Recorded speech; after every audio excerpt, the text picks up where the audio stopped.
to you from Crown Plaza, Surfers Paradise. Here he is, Pete the Surfaroo.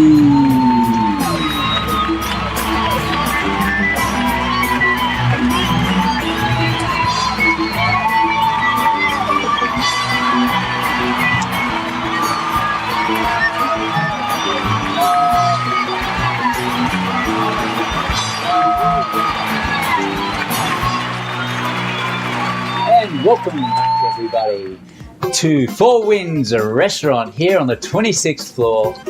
And of course, it is revolving all the time. Great views out there, as you can see now.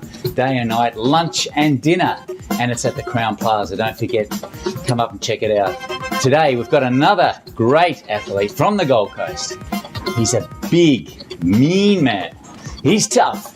He's strong. He's my bodyguard. Nah, just joking. Big round of applause for the man himself, Mr. Dereck Boyer.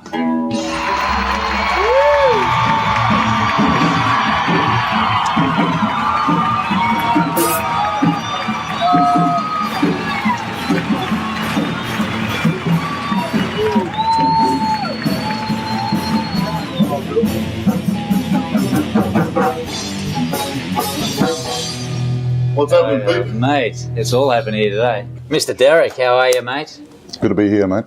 Mate. Impressive. No comparison. I look like a little flea. Mate, hours of training at the gym, mate. How long do you train for? You must live at the gym. Just about. I train 6 days a week. I spend a couple of hours in the gym every day, mate. So, but it's my life and it's something I love doing. So, you know, I try and get down there and get it on. You must eat quite a bit to keep that body functioning, mate, with all the weights and everything you're lifting. I certainly do. I weigh 137 kilos at the moment.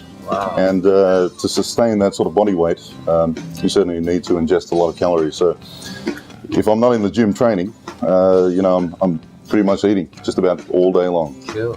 Thank you, Princess. Oh, thank you. I think I need a drink. Cheers, mate. Cheers, mate. Dereck, now, with all this strength, what do you do with it? Well, that's a good question. I've actually been representing Australia for a number of years now in World's Strongest Man competitions. These competitions take me far and wide around the world, Yep.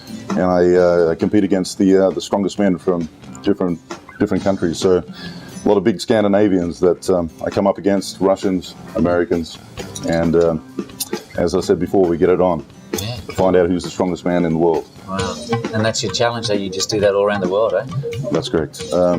Really enjoy it. You know, it's just one of those things that I've been brought up with ever since I was a boy. I had this dream that I wanted to be the strongest man in the world, and now that I'm a fully grown man, there's only a handful of guys that actually separate me from that dream, so I take it very seriously. That's great, mate. Now listen, we've got some live footage. I bet everyone out there wants to see what he actually does. You've got quite a few feats up there that we've got on footage now. So let's go take a look and see what this man does. Get him up. One.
How was that? Mate, sensational, man. Now, another thing I was going to ask you, any adrenaline pumping moments, something out of the exceptional? Well, over the years, I've been involved with a lot of hair-raising situations. I mean, in these sort of events, you're pushing your body to the absolute limits, and sometimes you can come undone. Just recently, I was actually challenged by a company in Western Australia to see if I could actually pull this land anchor out of the ground. So they screwed it into the ground, and they got a digital weigh scale, and to pull it out of the ground, you had to generate more than half a ton of pressure to get it out. So I put on a harness, I hooked up to this anchor, and pulled for everything I was worth. And the only thing I got out of it was I started gushing blood everywhere out of my nose, and just about passed out in the process. But and I had all these promo girls freaking out, telling me to stop, sort of thing. And but that was okay. I had no choice. I pretty much ended right then and there, sort of thing. But they're the sort of things we come up against in these sort of competitions. Wow, did you go to all the lengths to do it, mate? Mate, it's all about pushing yourself to the absolute limits. I was asked, by some media recently, why do I do these extreme feats of strength? And my general reply to them, as is to everybody else, is that I believe when a person's dead, they have no strength at all. They simply fade away. And when a person's close to death, they have very little strength to use. So it stands to reason that when that same person is at their strongest and most capable, that's when they're most alive. And that's why I do this. It's all about being alive. Mate, it's a great job you got, mate, and I wish you a lot for the future, mate. And later on down the line, if you come up with some more new feats, would you like to come back on the show and just show the viewers some more stuff? I'd love to, mate. It's a pleasure. Thanks, buddy. Thanks for coming in. Guys, that was great. And stay tuned. We've got more coming right your way.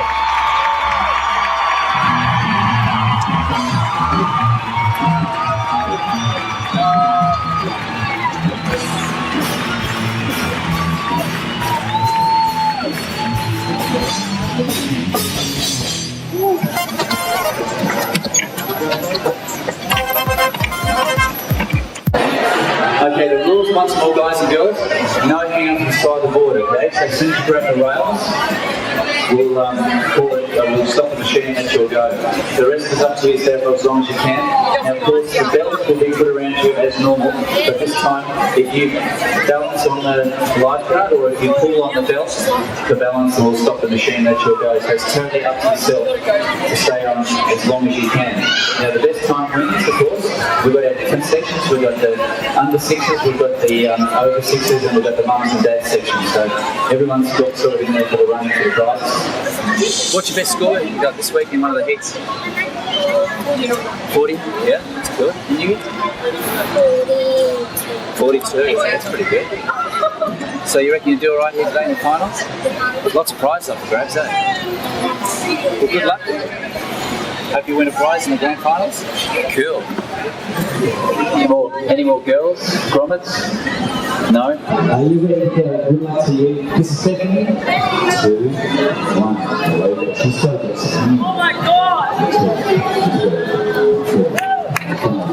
2, 6, 7, do right.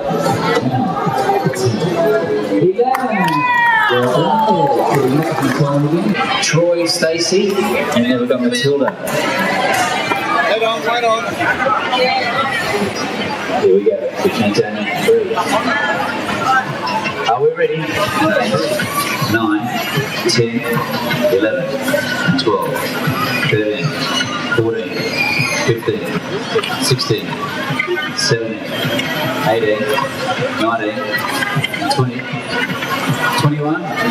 21 seconds. Looking for Hayden. Hayden's ready to go. 19, 20, 1, 2, 3, 4, 24 seconds.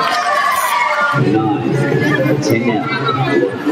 12, 13, 14, 15 now. 16, 17, 18 seconds. Okay, let's go to our winners for the bronze. At second place for the bronze, Bethany, and also we have got Sage at second place. Do those two want to come up to second? Well done. Come over this side, buddy. Great prize, pretty heavy. Well done there, you did a really good score. Okay, now let's go to our winners. And the first one for the ladies we had was Ebony. Where's Ebony? Give her a big round of applause, everyone. Congratulations, Ebony. Yeah, go Ebony! Well done. Go to our winner for the guys. And that goes to Hayden. Congratulations, Hayden. Yeah, go Well done, mate. Good on you, buddy. Give a big round of applause. Lots of goodies in there anyway for you.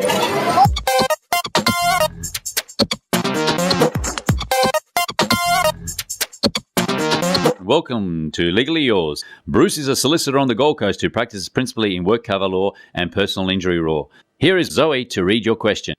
This letter is from Richard from Currumbin. I know I'm in the wrong, but last week I was pulled over by an RBT and had a blood alcohol reading of 0.07. I need my licence for work. I have to go to court in 3 weeks. What can I do? Thanks, Richard. You may be able to get what's called a work licence under Section 87A of the legislation.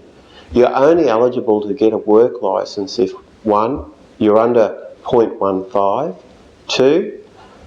There are no previous convictions for drink driving in the last 5 years, 3. If you're a fit and proper person, and finally, if you will lose your job if you don't have a licence and you will suffer financial hardship. What you need to do is go to court on the due date, speak to the prosecutor, tell him that you want to obtain a work licence, and he will tell you whether you're eligible or not with respect to previous convictions. The magistrate will then appoint a hearing day for your application. You will need to complete an application form at the court and get an affidavit from your employer saying that you will lose your job if you lose your licence. The magistrate is most likely to grant a licence in those circumstances, but be sure to give the magistrate sufficient details so that they know they're doing the right thing. I suggest that you see a solicitor to help you prepare for the court case and often get them to appear with you. I would suggest too that when you make your application, you at least ask for 1 or 2 hours before and after work so that the magistrate does give you the correct time. A good advice is that you must get this information across to the magistrate. And once again I say, as I said before, it's best to get a solicitor to prepare the affidavit material for you so that your message gets across to the magistrate. When you're granted your licence, you don't immediately get the licence back. You have to go down to the Transport Department and they'll reissue a licence for you. Don't drive there. When you get the licence, it's only for work, so you can't go shopping or pick up the kids from school. At the end of the disqualification period, you must again apply for your licence. And Richard, don't do it again. There's another scorcher out there today. You're listening to Bluey on Beach Radio with some helpful hints. There's extreme conditions out there today. Dangerous rips and currents. Stay between the flags and close to shore. The temperature's going to be 40 degrees by 11 a.m. 40. And you can burn in 10 minutes, okay? So don't forget, slip, slop and slap. Put on the sun hat, stay cool, drink heaps of water. And here's your next hot track for my friends Paul from Melbourne. Have a cool, safe swim for me, guys. Hey dudes, and we've got another great day down here. Of course the swell has changed, it's up to about a metre and a half. We've got the lifeguards on patrol today and we've got quite a few people out on the beach today, so it's looking great. We'll go down shortly and show you the crowds on the beaches, and of course we'll go through some surf safety. Now I think maybe we might be lucky and get some rescues out here, or maybe not, but we'll show you some beach, points of the beach, what's going on here, the flags and so on. We'll have a chat with a few of the boys and we'll be back shortly. Catch us down there. See you soon. Woo! Okay guys, we've got another rescue here. It's been just like minutes away from the last rescue, and the boys are going out in their ARV again. And as you can see out the back, we've got Finn out the back already. I think it's Finn on the paddleboard, and we've got 2 or 3 people in trouble. It's pretty exciting stuff down here, and people are being cautious not to go in the water, but still the rips are really dragging them out. And the boys are so busy here today.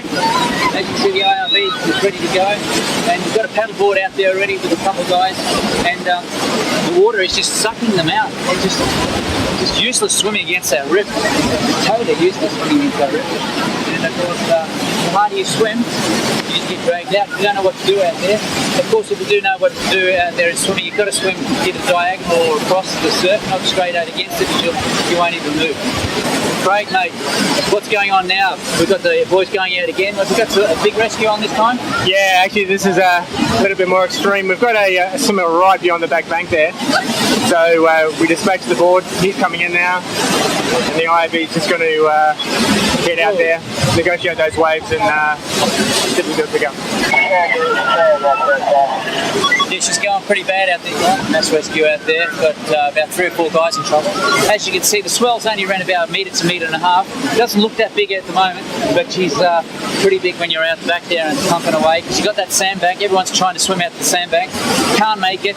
The water starts turning up, swelling underneath, and dragging them out. And it's a waste of time swimming against it if you don't know what to do. Craig, we've got the rescue helicopter coming in now at the moment. It's coming in, as we can see, just over here.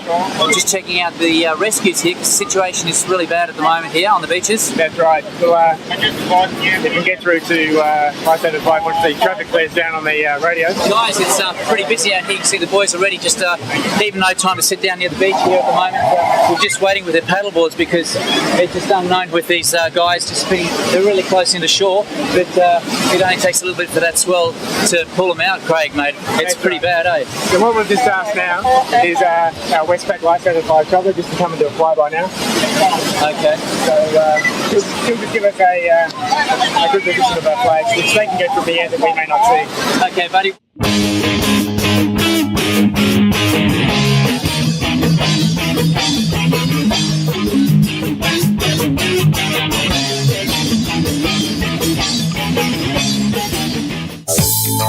New York Ballroom. Hi, my name is John. And I'm Diane. Welcome to New York Ballroom. Over the next year, guys, we're going to take you on a journey into the world of dance. So come and dance with us.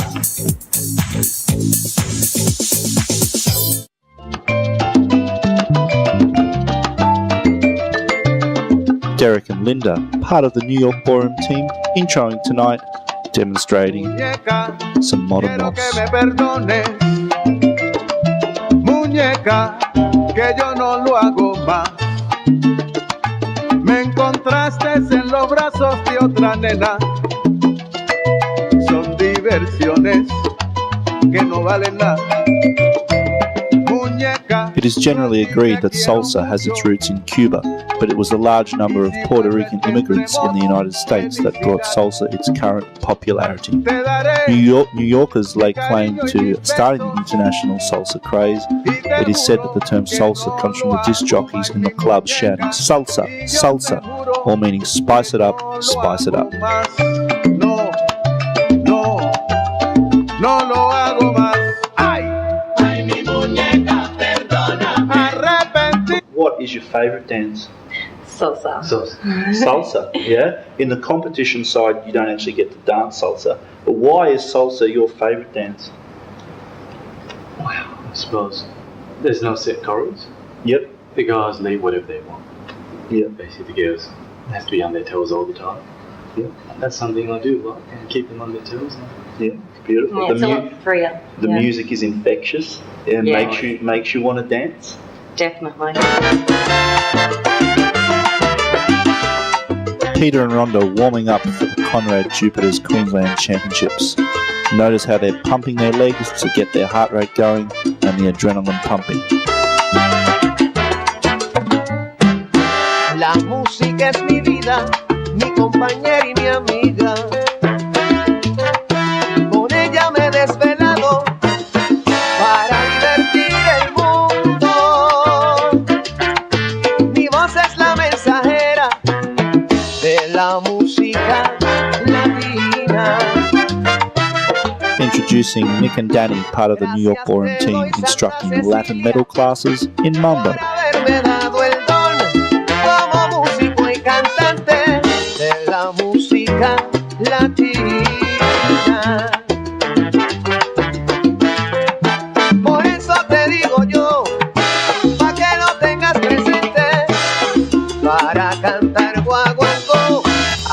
Hace falta un buen ambiente.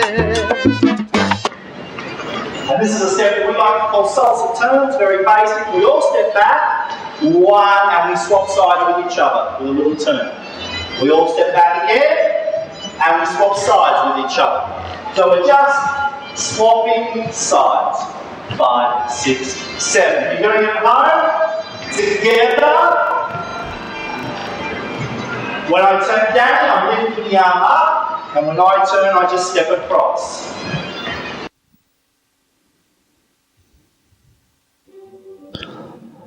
Part of the competition that Peter and Rhonda are entering. This, however, is the ballroom section. The dance featured here being quick step.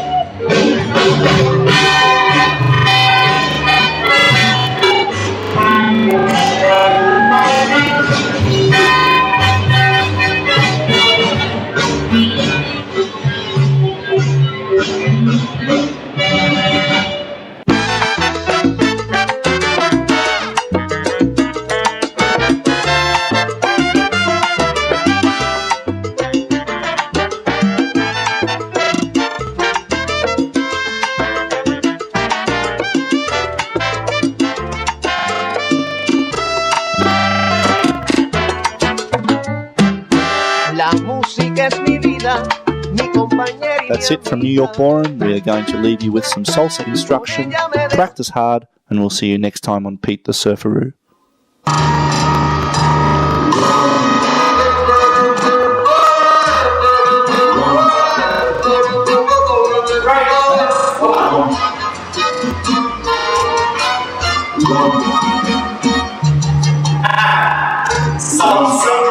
We have to shake into the center. There's a little shine there. So if you're finding that easy, once you get it down, it does what we call it the shine. It's a fancy footwork.